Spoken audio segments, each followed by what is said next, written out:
We did. We explored the unique evolutionary burden of the human protective father. Analyzed the political weaponization of male-only spaces through the lens of that pacification pipeline. And finally, looked at these radical, speculative solutions like the FBD system and proof-of-work currency as possible answers to competence decay. The fundamental takeaway, it seems, is that the tension between our biological imperatives and our societal systems is just permanent. We're always struggling to balance pure instinct with necessary social construction.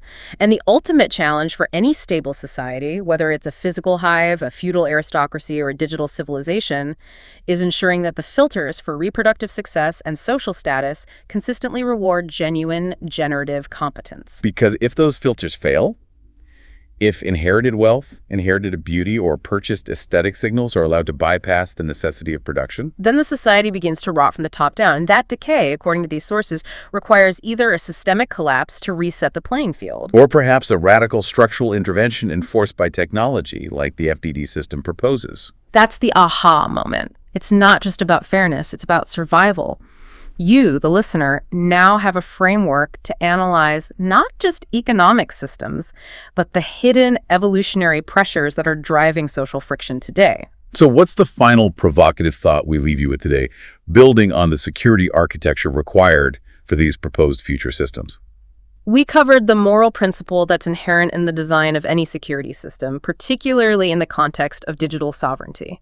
Whether it's managing a crypto key or accessing a matchmaking service, Right. Any system that is designed to permit a third-party override of user security, a backdoor for a service provider, an encryption flaw for a government, is based on a profound and unproven assumption. That being?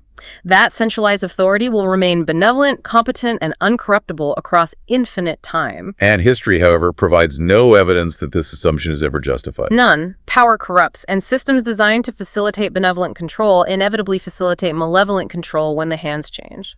So this flips the ethical question completely on its head. It does.